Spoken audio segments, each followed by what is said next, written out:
33절 한 절을 제가 읽겠습니다. 내가 곧 당신에게 사람을 보내었는데 오셨으니 잘하였나이다. 이제 우리는 주께서 당신에게 명하신 모든 것을 듣고자 하여 다 하나님 앞에 있나이다. 아멘. 오늘 우리 가이사라의 치안 담당자 집정관이었던 백부장, 로마의 백부장 고넬료가 베드로를 집에 모시고 하나님 말씀을 들으면서 감사하는 마음으로 했는 말입니다. 오늘 그 본문 말씀 중에 다 하나님 앞에 있나이다. 이게 오늘 주시는 주제의 말씀입니다. 모든 것이 다 하나님 앞에 있는 겁니다. 만물이 또 우리 모든 삶이 지금 또 하나님 앞에 있습니다. 예배가 이 코람데오 신전의식이라 그러죠. 하나님의 눈앞에 있습니다. 요셉은 이 믿음을 가졌기 때문에 보디바라 아내의 유혹을 이겨냈고, 하나님이 보시는데 어떻게 내가 죄를 짓겠습니까? 이게 경건의 시작이고 믿음의 전부입니다. 하나님 앞에 있습니다 하는 말은 다른 말로 하면은 하나님이 내 곁에서 보고 계십니다 하는 뜻이에요. 불꽃 같은 눈으로 하나님이 보고 계시는 겁니다.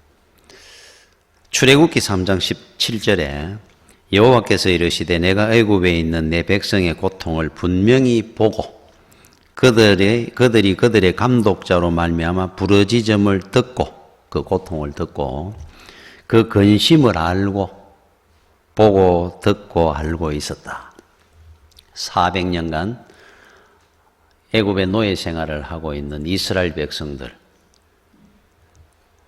그들을 그 고통을 이미 나는 알고 있었고 그 부르짖음을 듣고 있었고 또 분명히 보고 있었다.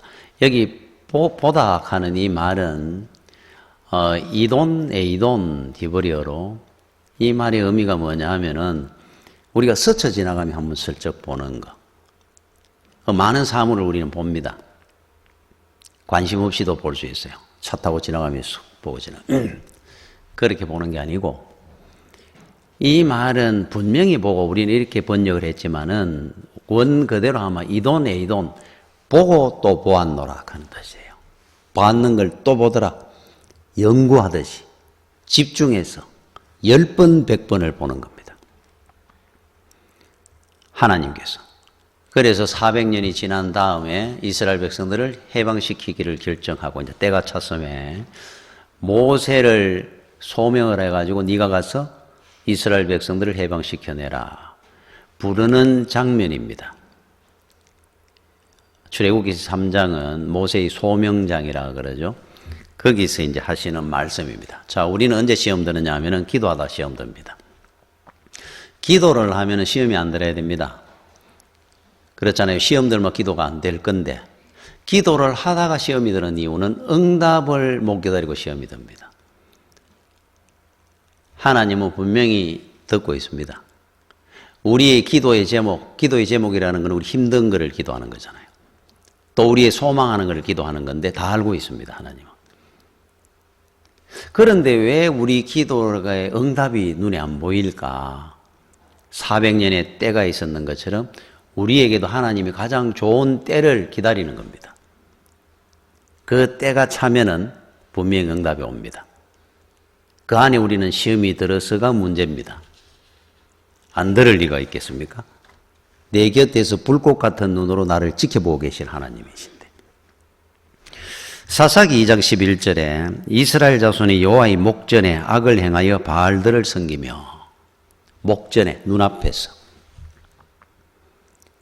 하나님의 눈앞에서 악을 행하고 또 우상을 섬길 수가 있겠습니까? 하나님이 보고 있는 데서. 하나님이 안 보이니까 그러겠죠. 하나님이 눈에 보이면은 요셉처럼 그 말도 안 되죠. 흔히 그 여자분들이 남자들이 남편이 나쁜 짓을 하고 나면 그럽니다. 어떻게 당신이 내 눈앞에서 그런 짓을 할 수 있어? 아내가 옆에서 이렇게 보고 있으면 안 그랬을 겁니다. 그만큼 더 배신감, 참이 억장이 무너지니까 어떻게 내한테 그를 이렇게 보답할 수 있어 하는 뜻으로 하는 말이죠. 실제로 옆에서 보지는 못했잖아. 그랬더라면 그런 짓을 안 했을 건데 보고 있으면 못합니다. 하나님은 우리 곁에서 보고 계신다 그러잖아요. 만물 가운데 무소부재하신 하나님은 어느 곳에든지 계십니다. 그런데 하나님의 그 눈빛을 의식하는 사람이 있고 의식 못하는 사람이 있을 뿐입니다. 자, 경건합니다. 성숙한 신앙이라 그러는 것은 하나님의 눈을 의식하고 사는 사람들이고, 그렇지 못한 사람은 예수를 믿어도 하나님의 눈이 의식이 안 되는 사람들의 그 차이입니다. 하나님은 분명히 보고 계십니다. 그렇다면은 절대로 하나님보다 세상을 더 사랑하고 돈을 더 좋아하고 못합니다. 바알을 섬길 리가 없습니다. 하나님이 보고 계시는 것을 못 느끼니까, 자기 눈에는 안 보이니까 그러겠죠. 제가 한번 말씀을 드리던 기억이 나는데 몇 번, 그 초급 장교가, 중위가 사단장하고 회식을 하는데 장교들이, 사단장이 이제 건배주를 듭니다. 한 잔씩 맥주를 따라가지고 위하여. 그런데 이 중위가 쫄병이 장교들 중에도 저 뒷자리 서가지고 안 드는 겁니다. 그래서 들다가 이래 보니까 안 드니까 너는 왜 건배주 안 들어? 저는 예수를 믿기 때문에 술을 먹지 않습니다. 그랬어요. 그러니까 옆에 있던 참모장이 건방지게 무슨 소리 하는 거야? 사단장이 건배주를 들자는데 왜 안 들어? 분위기가 사해졌습니다. 그때 그 중위가 건배주를 듭니다. 위하여 마시는데 군복 단추를 풀어가 5단으로 확 부였더라 그래. 그리고는 탁 들고 탁 놓더라. 그거 보고 사단장이 이래 보다가, 야, 저놈은 진짜 제대로 예수 믿는 사람이구나. 앞으로 너는 어떤 자리에서는 건배주 안 들어도 돼. 자, 예수를 믿으면 제대로 믿는 거죠. 그 초급 장교처럼. 그런데 우리는 예수를 믿는데도 불구하고 하나님이 불꽃 같은 눈으로 옆에 보고 계신다는 의식이 없으니까 어느 공사를 하든 어디를 가든 돼지머리를 갖다 놔놓고 사장이 절을 하는데 어떻게 안 할 수 있습니까? 같이 합니다. 분위기가 그런데 어떻게 내만 빠지겠습니까? 사장 눈이 하나님 눈보다 더 무서운 겁니다. 세상이 더 두려운 겁니다. 하나님보다. 자, 예수를 믿는 사람은 하나님을 의식하고 사는 사람, 하나님 앞에 우리가 있습니다 하는 것을 믿고 사는 사람들이에요. 자, 여러분들은 지금 어디에 있습니까? 하나님 앞에 있습니다. 자, 하나님 앞에 있으면은 분명한 것이 하나 있어요. 삶의 원칙이 정해집니다. 원칙 있는 삶을 삽니다. 이 원칙이라는 것은 하나님이 1순위라 이런 뜻입니다. 여기서 여러분들이 하나 알아야 될 것은 하나님을 1순위로 두고 사는 사람은 하나님도 그 사람을 1순위로 여깁니다. 하나님을 1순위로 여기지 아니하고 100번째, 1000번째로 여기고 사는 사람은 하나님도 역시 그를 1000번째, 100번째로 두고 삽니다. 하나님 1순위로 둔 사람은 다윗 같은 사람, 다니엘 같은 사람. 절대로 하나님 외에는 없습니다. 이분들은. 이 땅에서도 1순위 인생을 살았어요. 이 원칙이 분명히 정해질 겁니다. 하나님이 곁에 있고 나를 보고 있다는 이 의식을 갖고 사는데 어떻게 세상에 다른 것이 하나님보다 앞설 수 있겠습니까? 그건 말이 안 되죠. 그래서 고린도전서 10장 31절에 사도 바울은 이런 말씀을 합니다. 그런즉 너희가 먹든지 마시든지 무엇을 하든지 다 하나님의 영광을 위하여 하라. 자, 말세지 말의 그 징조 중에 하나가 사람들이 시집가고 장가가고 집 사고 밭 사고 논 샀다 그래요. 지금 여러분들은 결혼하고 집 사고 밭 사고 논 사고 안 합니까? 그게 왜 말세지 말의 징조일까? 그러면 결혼도 안 해야 되고 집도 안 사야 되는 것이 경건한 것이냐? 그 말이 아닙니다. 하나님 없이 하는 모든 삶은 악이라 이런 뜻입니다. 이 땅에 나의 행복을 위해서 사는 거, 결혼을 하고 집을 사고 밭을 사고 하나님이 1순위 되지 않는 모든 행위들은 말세의 징조가 되는 겁니다. 결혼을 해도 내가 집을 사도 사업을 해도 하나님의 영광을 위해서 하는 모든 것들은 다 선입니다. 그 말씀을 하는 거예요. 1순위가 누구냐? 삶의 원칙이 정해져 있느냐는 겁니다. 예수 믿는 사람으로서 지킬 것이 있고 포기해야 될 것이 있고 가야 될 자리가 있고 가지 말아야 될 자리가 있고 여러분들은 삶의 원칙을 갖고 삽니까? 그렇다고 한다면 그 사람은 하나님 앞에서 바른 삶을 사는 겁니다. 하나님을 의식하고 사는 사람이에요. 여러분 성경에 아브라함부터 본토친척 아비 져버렸잖아요. 하나님을 위해서. 뭐 야곱이라든지 다윗이라든지 다니엘이라든지 모르드게라든지 말 다 할 수 없습니다. 성경의 인물들은 하나님 앞에서 살았던 사람들이에요. 그런데 이 인물들 외에 이방인들 중에도 하나님을 위해서 자기 삶의 자리를 포기한 사람도 있습니다. 정말로 어떻게 보면 우리보다 서열이 저 밑에 있어야 될 사람인데 자, 그런 사람이 누굴까? 여러분 열왕기하 5장에 보면은 이런 내용이 나오죠. 아람이라고 하는 지금부터 2800년 전입니다. 아람이라는 나라가 굉장히 강국이었어요. 그 당시 이스라엘 주변의 국가들 치고 아람의 그 군대 장관 나만, 여러분이 잘 아는 나만 장군. 이 군대 장관이라고 그러면 그 당시에 왕 바로 밑에 2인자입니다. 그 당시에 2인자인데 이 사람이 나병 환자가 된 겁니다. 그 당시에 뭐 다 죽는 거죠, 격리대가. 그 엄청난 자리에 있는 사람이. 그런데 이제 소문을 듣게 되고 소식을 접해가지고 엘리사라는 선지자한테 가면은 치유를 받습니다. 그래가 엘리사를 찾아옵니다. 도단성에. 찾아와가지고 엘리사, 우리가 잘 아는 내용들, 엘리사가 요단강에 가서 7번 목욕을 하면은 낫습니다. 그래서 7번 목욕을 하고 치유를 받죠. 이제 나병이 치유를 받고 고향 아람으로 돌아가기 전에 열왕기하 5장 17절에 이런 말을 합니다. 자기가 결단하는 내용이 하나 나와요. 엘리사에게. 이제 치유를 받았으니까 감사하는 마음으로 나만이 이르되 그러면 청하건대 노새 2마리의 실을 흙을 당신의 종에게 주소서. 노새 2마리 수레에다가 흙을 가득 싣고 가겠다 이 말이에요. 어디 흙을? 도단성에 있는 엘리사가 사는 그 땅의 흙을 파가 싣고 가게 해달라는 거예요.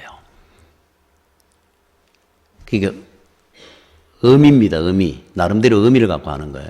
이쪽 흙이나 아람 땅의 흙이나 똑같을 건데 도단성 엘리사가 사는 이 땅의 흙, 하나님 나라의 흙을 갖고 가겠다. 그래서 이제부터는 종이 번제물과 다른 희생 제사를 여호와 외에 다른 신에게는 드리지 아니하고 다만 여호와께 드리겠나이다. 이 흙을 가져가서 어디에 쓸 거냐? 조그마한 제단을 만들겠다는 겁니다. 거기서 하나님께만 제사를 드리고 나는 살겠습니다. 나병에서 죽음에 살려줬으니까 결단을 하는 겁니다. 이 사람이. 자, 군대 장관입니다. 아람 나라에. 그리고는 나만이라는 사람의 기사를 성경에는 굳이 뭐 계속 쓸 필요는 없잖아요.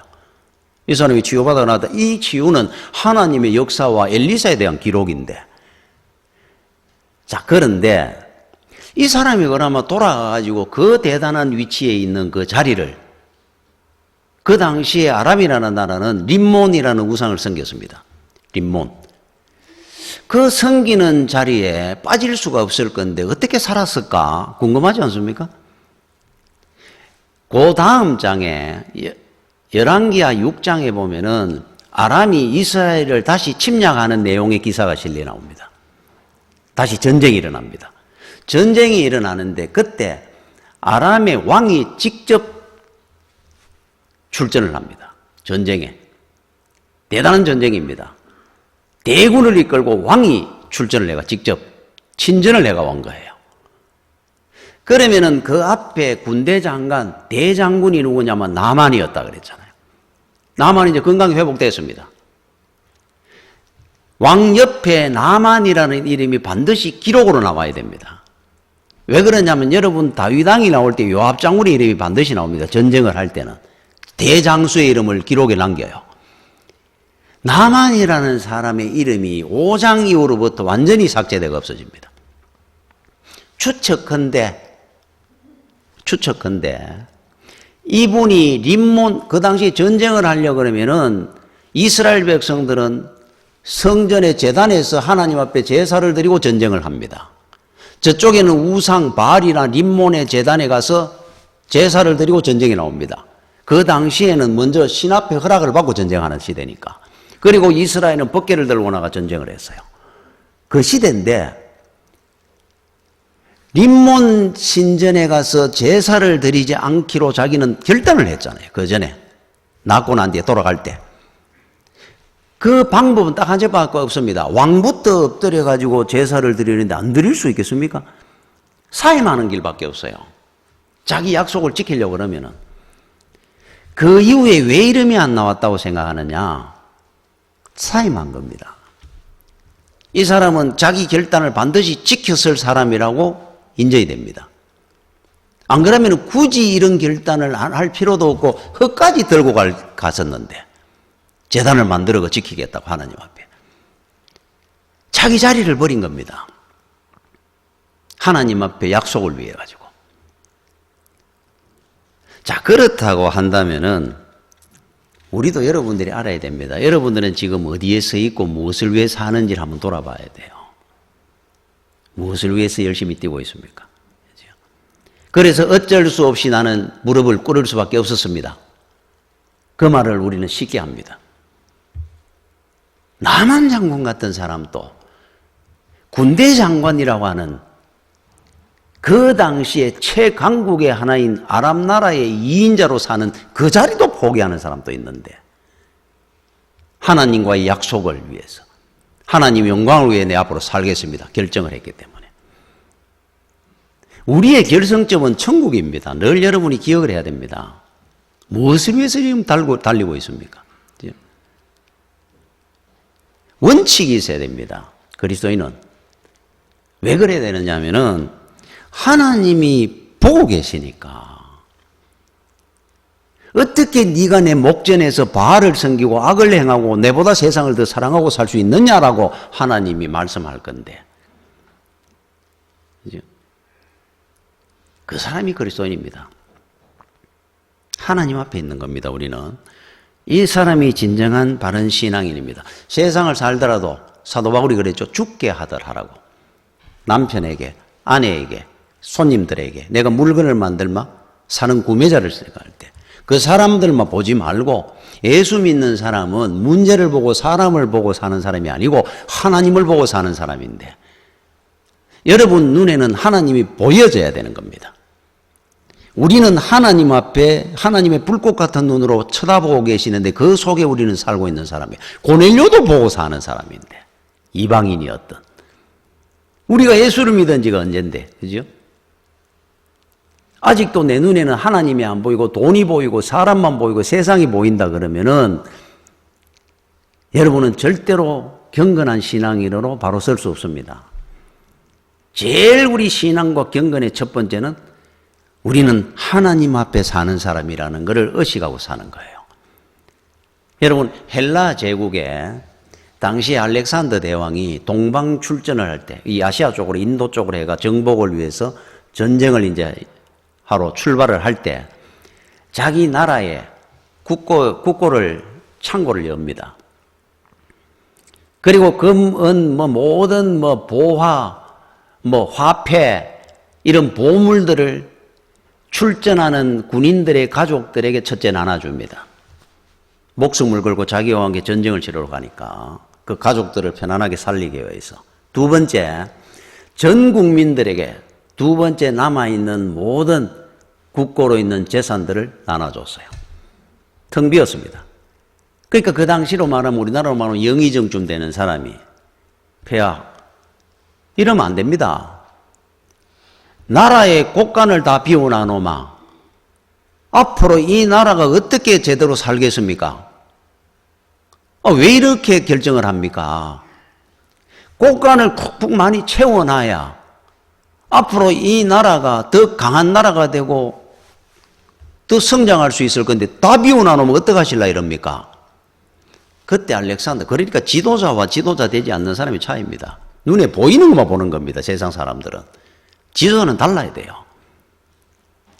이 말을 하죠. 나에게 이 헬라의 진정한 보물은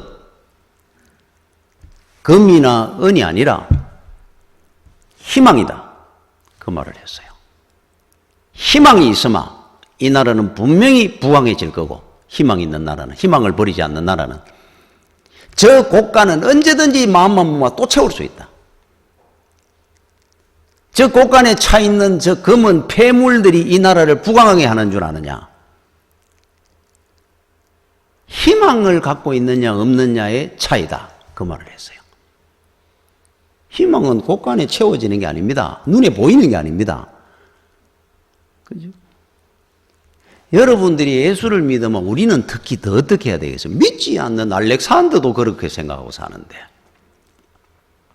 지금 당장 눈에 보이는 것만 보고 산다고 한다면 그리스도인이 아닙니다. 그 사람은 보이지 않는 하나님을 보고 사는 사람이 돼야 되고, 하나님이 우리의 보화입니다. 보화. 거기에 모든 소망과 우리의 모든 기쁨과 행복이, 영원한 생명이 거기에 다 있는데, 세상의 것이 눈에 보이가 그거 채우려고 산다고 그러면은 그 사람은 수준이 이해합니다. 지도자가 될 수 없습니다. 하나님 나라에. 보이지 않는 하나님을 보십시오. 여러분, 열왕기하 2장 15절에서 18절까지 재밌는 기사가 하나 나옵니다. 이 내용은 엘리야가 성천할 때 에녹과 엘리야 예수님이 살아서 성천하셨죠. 천국으로. 그 장면이 있고 바로 일어난 사건 하나입니다. 그때 엘리사가 따라다니면서 엘리야를 붙들고 베델로 여리고로, 그리고 나중에 요단에서 이제 성천에 올라가시는데 갖고 있는 그 능력을 갑절로 내한테 남겨주고 가십시오. 막 붙들어가지고 능력 받는, 이제 그 장면이 일어날 때입니다. 자, 엘리야는 어떻게 성천했느냐 하니까 하나님께서 불러가실 때 요단강가에서 불러가서 회오리 바람을 태워서 올라갔었어요. 회오리 바람이 막 부는데 거기에 엘리야가 타고 쫙 올라 성천에 갔습니다. 그 장면을 볼 때 그 옆에 엘리사만 있었는 게 아니고, 그때 엘리야의 그 제자들, 요즘 말하면 신학생들이 수백 명이 같이 있었습니다. 그 중에 엘리사도 있었어요. 자, 그때 그 제자들이 했는 말들이 나옵니다.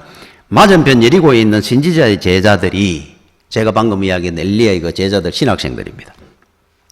그를 보며 이제 엘리사한테 하는 말이에요. 말하기를 엘리야의 성령이 하시는 역사가 엘리사 위에 머물렀다 하고, 아까 엘리야가 엘리사에게 능력 갑절로 주는 걸 봤거든요. 그러니까 이제 그 다음에 다음에 당신이 2대 스승입니다. 이제 결정을 해주는 겁니다. 하면서 하는 말이에요. 가서 그에게로 나아가 땅에 엎드려 그에게 경배하고 그에게 이르되 당신의 종들에게 용감한 사람 50명이 있으니 청하건대 그들이 가서 당신의 주인을 찾게 하소서. 엘리야 찾게 해달라는 말이에요. 염려하건대 여호와의 성령이 그를 들고 가다가 어느 산에나 어느 골짜기에 던지셨을까 하나이다 하니라. 회오리 바람 타고 가다 어디에 떨어져 있을 거다 이 말이죠. 엘리사가 이르되 보내지 말라 하나 무리가 그를 부끄러워하도록 강청하며 보내라 한지라. 그들이 50명을 보냈더니 사흘 동안을 찾되 발견하지 못하고 엘리사가 여리고에 머무는 중에 무리가 그에게 돌아오니 엘리사가 그들에게 이르되 내가 가지 말라고 너에게 이르지 아니하였느냐 하였더라. 자, 성천했습니다. 회오리 바람 타고. 그거를 현장에서 같이 봤습니다. 엘리사도 보고 수백 명이 같이 봤어요. 성천한 줄 알았는 것은 엘리사밖에 없었어요. 나머지 제자들은 어떻게 생각했냐니까 올라가는데 엘리야가 올라간다 그랬거든요. 올라가다가 회오리 바람에 말리가 올라가니까 회오리 바람에 말리 올라가다 어딘가 떨어져 죽었을 거다 이렇게 생각한 거예요. 그래서 엘리사 보고 빨리 50명, 건강한 사람 50명을 우리 골라가지고 산으로 들로 엘리야가 어디에 떨어졌는지 빨리 찾아야 됩니다. 안 그러면 죽습니다. 그 말 하는 겁니다. 그러니까 엘리사가 얼마나 의의가 없었겠습니까? 저 하늘에 천국 갔는데. 찾지 마라. 놔둬라. 이미 올라가셨다 이 말이잖아요. 그런데 안 듣더라는 겁니다. 찾게 해달라는 겁니다. 빨리 찾아야 됩니다. 그러면 그래 해봐라. 사흘 밤낮을 산으로 들로 찾아다녔다는 거예요. 그리고 와가지고는 없습디다 하니 내 뭐라 하더라 가지 마라 그랬지 않느냐. 그 내용의 이야기입니다. 성천하시는데 앞에서 보고도 안 믿는 겁니다. 보고도. 말을 해줬는데도 못 믿는 겁니다. 우리 주님의 말씀을 들으면 제자들이 못 믿은 것처럼. 자, 하나님은 어디 계시는 겁니까? 하나님을 그들은 못 보니까 그러는 거예요. 엘리사만 보는 겁니다. 수많은 사람이 예수를 믿는데 하나님이 내 곁에서 나와 함께하고 계시고 나를 지켜보고 계신다. 이거를 믿는 성도는 엘리사처럼 진짜 믿음이고 같이 믿고 같이 보고 예수를 믿는다 그러는데도 불구하고 하나님을 전혀 못 보고 믿는 사람도 있어요. 그러면 어떻게 되는 겁니까? 인생이 사흘 밤낮을 그냥 죽을 고생하고 사는 겁니다. 인생이. 인생 헛고생하고 헛수고하고 삽니다. 인생이. 할 필요 없는 거를. 그쪽으로 가는 게 아닙니다. 예수만 믿으면 주님이 책임지리라 했으면 우리는 그 믿음을 갖고 주님이 나를 지켜보고 계신다는데 시험 들 일은 뭐가 있습니까? 괜히 헛고생하는 거예요. 하나님이 눈에 안 보이니까.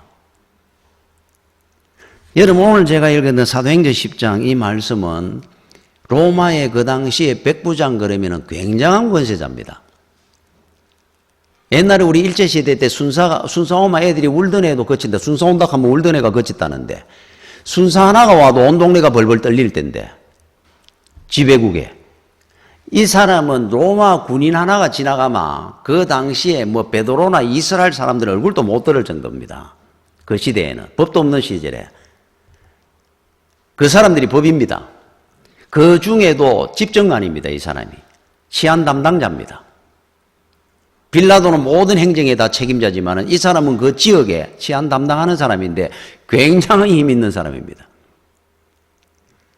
이 사람 앞에 베드로가 지금 신방을 가는 겁니다. 집에 하나님이 가라 그래가지고 갔을 때 일어난 일인데 제일 처음에 집에 들어올 때 어떤 일이 행하느냐 하면은 사도행전 10장 25절 26절에 그 앞에 보면 이런 내용이 나와요. 마침 베드로가 들어올 때 고넬료가 맞아 발 앞에 엎드려 절하니 베드로가 이렇게 이르되 일어서라 나도 사람입니다 그래요. 그 당시에 로마의 집정관 정도 되면 신외에는 무릎 안 꿇습니다. 이 사람들은 황제나 신외에는. 그런데 지금 거꾸로 되어 있는 겁니다. 베드로가 얼굴을 못 들고 저 앞에서 무릎을 꿇어야 됩니다. 아마 그 집정관 있는 고넬료의 집에 들어갈 때 벌벌 떨렸을 겁니다. 인간적으로는. 그나마 고넬료가 앞에 탁 투구를 입고 번쩍거리는 갑옷을 입고 딱 서가 있으면 그 앞에 저쪽에서 얼굴 못 들어 엎드려야 돼요. 근데 지금 입장이 바뀌가 있는 겁니다. 베드로는 그냥 시커먼 애가 남루한 옷을 입고 걸어 도르는데 고넬료가 번쩍거리는 투구와 갑옷을 입고는 그 앞에 엎드리가 절을 하더라 그럽니다. 그러니까 얼마나 놀랐으면 아이고 왜 이러십니까? 나도 사람입니다. 신이 아닙니다 내가.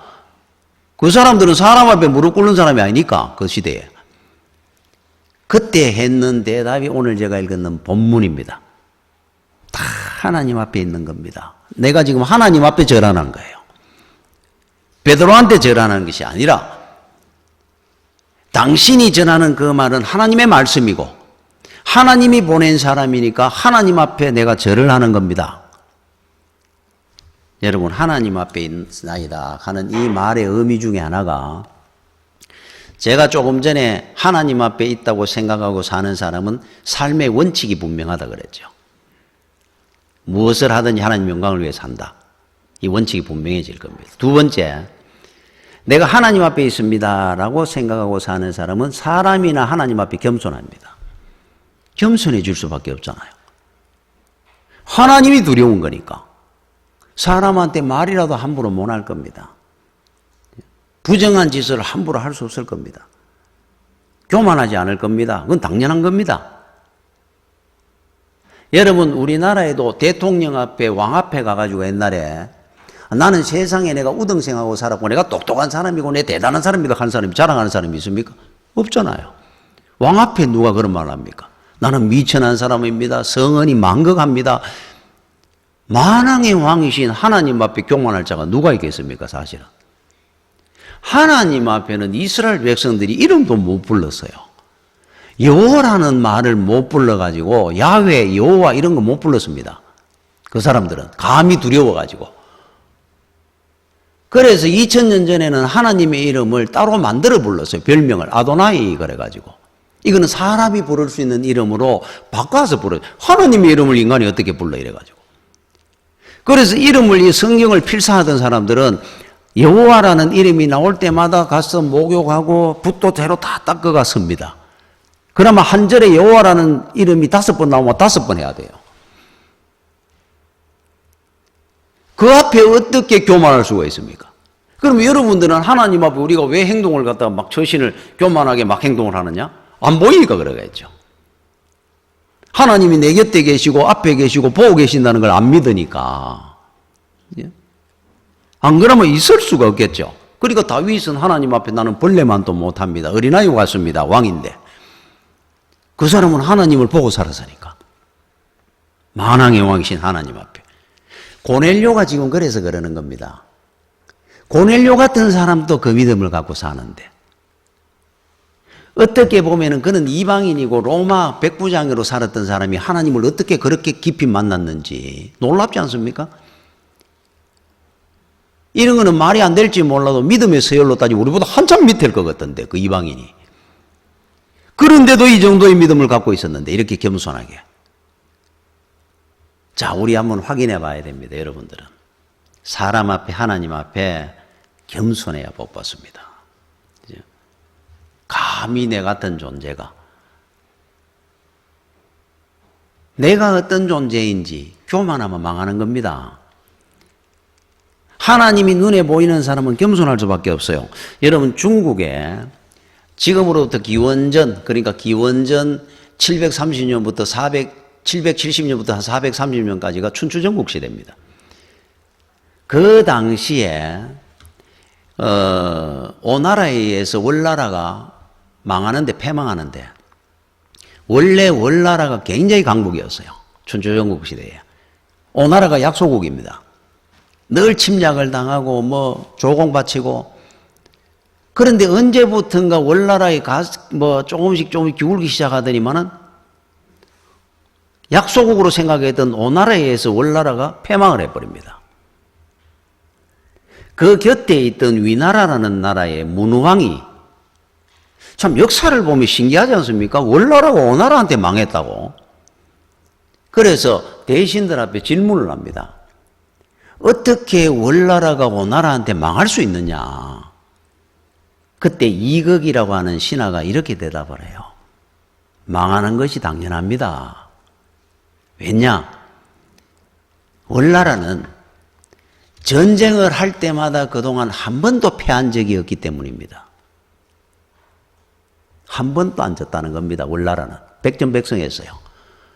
그러다 보니까 왕이 교만해지기 시작했고 누구의 말도 안 듣게 됐고 전쟁을 안 해도 될 전쟁까지도 일삼게 되고 뭐 전쟁하면 늘 이기니까 이기면 많은 걸 누리니까 별것도 아닌데 계속 전쟁을 시키는 겁니다. 그러다 보니까 국민들은 피폐해질 수밖에 늘 전쟁하러 다녀야 되니까 얼마나 힘들겠어요? 그 나라가 어찌 안 망하고 되겠습니까? 백전백승해가 교만해가 망했다는 겁니다. 월나라는. 그러니까 여러분 우리 살다가 하나님께서 한 번씩 우리 인생에 고난이나 실패를 주실 때 있는 걸 감사할 줄 알아야 됩니다. 백전백승하면 교만해지고 넘어가는 겁니다. 한 번에 갑니다. 한 번에. 교만하면 망한다 하는 뜻입니다. 쉽게 이야기하면. 여러분 하나님 앞에 겸손하게 살아야 됩니다.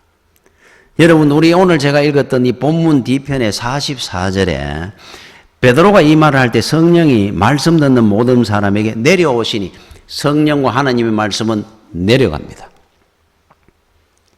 그 마음이 하늘보다 높은 교만한 자에게는 성령이 역사하지 않습니다. 이유는 성령은 올라가는 법이었기 때문이에요.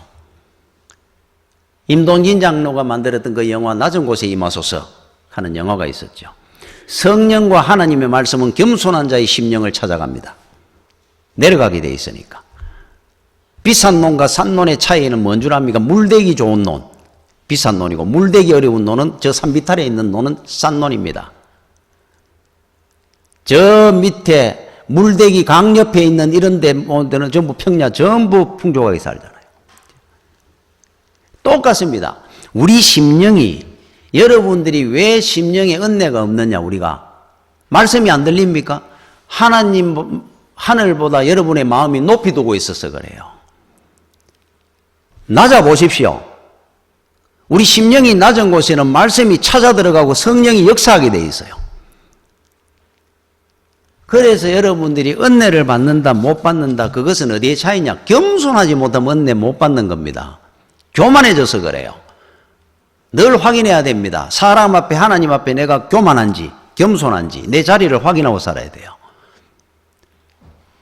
하나님이 여러분 눈에 보인다고 한다면 절대로 교만할 수 없을 겁니다. 어떻게 교만할 수 있습니까? 두렵죠, 모든 것이.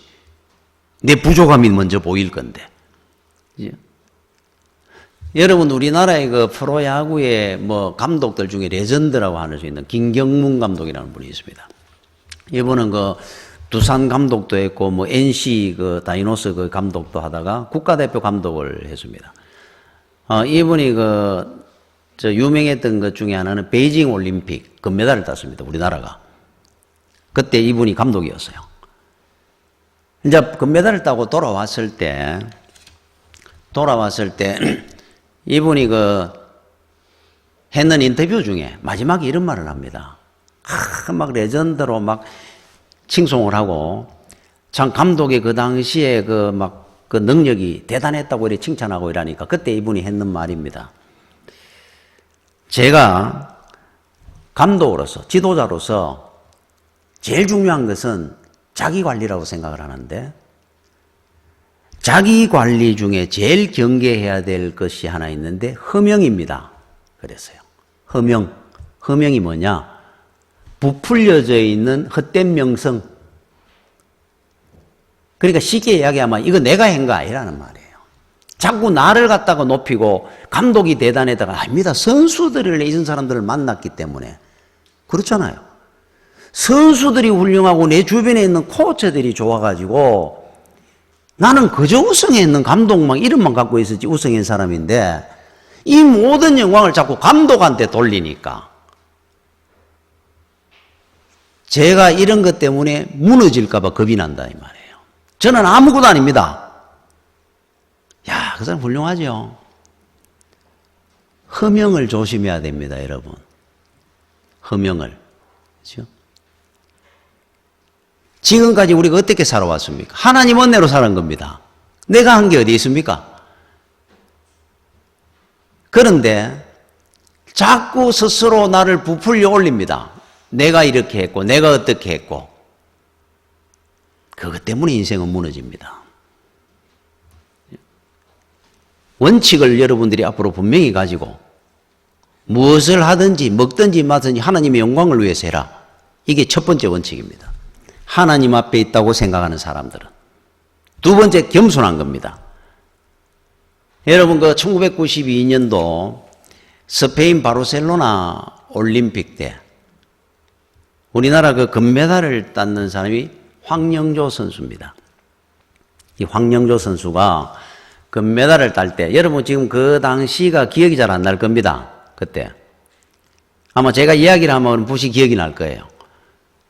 42.195 마라톤을 뛰는데 그때 40km까지 갈 때까지 황영조 선수가 2등, 3등으로 뛰었습니다. 그때 1등으로 뛴 사람이 1위를 뛴 사람이 일본 선수가 뛰었어요. 그때 거리가 한 200m 차이 나게 됐습니다. 1위하고 자기하고 거리가 2위, 3위가 40km 갈 때까지. 그때까지 계속 한 200m, 300m씩 쳐져가다가 40km 지점을 통과하며 스퍼트를 내기 시작했어요. 황영조 선수가. 세가지고 그때 한 1km 정도를 가면서 41km 지점 갈 때쯤 되니까 1위하고 거의 각축전을 벌이는 정도까지 갑니다. 서로 막 앞뒤를 띄습니다. 그때 우리가 얼마나 마음을 애달파하며 응원을 했습니까? 야, 그것도 뒤에 한 200m 쳐져 있는데 따라 붙은 겁니다. 스포트를 하면서. 그런데 한 500m쯤 차이가 나기 시작하니까 황영조 선수가 앞으로 확 치고 나갑니다. 한 100m 이상으로 해가 금메달을 땄어요. 그런데 일본 선수는 그때 뛸 때 이미 이 달리는 이 폼이 다 무너져가 있었습니다. 허덕허덕 이랬대요. 그런데 황영조 선수 숨소리도 안 나는 것처럼 뛰기 시작합니다. 그리고 탁 결승점을 통과하는데 지친 표정도 없었습니다. 야, 난리가 났잖아요. 그 당시가 여러분 지금 떠오를 겁니다. 참, 그게 마라톤의 묘미인 것 같아요. 그런데 황영조 선수가 어느 날 갑자기 그렇게 여러분 생각할 때 띠마될 거를 얼마나 답답합니까? 만약에 우리나라 선수가 1위인데 2위 일본 선수한테 잡혔다 생각해 보십시오. 그런데 일본 선수는 왜 못 뛰나가고 그래 잡혔을까? 200m 정도 앞서 있다가. 그게 몸이 마음처럼 됩니까? 안 됩니다. 마음이야 꼴뚜껑이 막 치고 나가고 싶죠. 못 따라가는 겁니다. 자기 다리가. 그런데 황영종 선수는 거기에 스포트를 내가 숨소리도 하나 안 쉬면서 확 뛰나가잖아요. 어떻게 살았겠습니까? 그 금메달이 그냥 주어진 금메달이겠습니까? 황영조 선수가 훈련을 했던 그 회상함이 그런 말을 했었어요. 하루에 70km를 뛰었다 그러죠. 하루에 매일 연습을 하는데. 얼마나 힘들었는지. 옆에 자동차가 지나가면 확 뛰들어가 죽고 싶은 적이 몇 번씩 있었다 그러잖아요. 너무 힘들어가. 자, 황영조 선수는 뭐를 위해 살은 겁니까? 마시고 먹고 마시고 모든 걸 마라톤을 위해 살았던 사람입니다. 그 사람은. 마라톤만을 생각하고 살았던 사람이에요. 우리는 여러분들이 어떻게 살아야 되느냐. 그죠? 결승점이 우리는 천국입니다. 세상과 비교할 수 없습니다. 하나님의 영광을 위해 살아야 되고, 두 번째, 하나님의 눈앞에 우리가 있고 사는 사람임을 여러분들이 꼭 기억하시고 겸손하게 살아야 됩니다. 내가 이룬 것이 어디에 있었습니까? 하나도 없습니다. 허명입니다. 전부. 부풀려져 있는 헛된 명성입니다. 거기를 여러분들이 귀에 솔깃해하고 여러분들이 스스로의 허명을 만들기 시작하면 무너지는 것은 한순간입니다. 꼭 기억하십시오. 살아가면서 성도의 경건함, 성숙함은 어디에 있는 것이냐? 오늘 또 하나님께서 내 곁에서 내 앞에서 나를 지켜보고 계신다. 이 믿음과 의식을 가지고 사는 사람은 경건한 신앙인입니다. 바른 그리스도인이 될 겁니다. 여러분들이 예배를 드리고 교회 문을 나가는 순간에 시장이든 가정이든 일터에 가가지고 그때는 하나님이 안 보입니다, 나는. 라고 생각하면은 여러분들은 절대로 바른 믿음의 신앙인이 될 수 없습니다. 고넬료처럼. 오늘 이후로 꼭 기억하십시오. 하나님은 어디 계십니까? 여러분의 자리가 어떤 자리입니까? 하나님 앞에 있잖아요. 하나님이 불꽃 같은 눈으로 나를 지켜보고 계시는 그 앞에 우리가 산다는 것을 꼭 기억하고 경건한 믿음의 길을 가는 여러분들이 되시기를 축원합니다. 기도하겠습니다. 주의 은혜를 감사를 드립니다. 우리가 살아가면서 하나님 앞에 우리가 있음을 늘 기억하고 살게 해주시고 하나님의 영광을 위하여 겸손한 믿음으로 평생 살아가는 주의 성도들이 되게 하여 주시옵소서. 예수님 이름으로 기도드립니다. 아멘.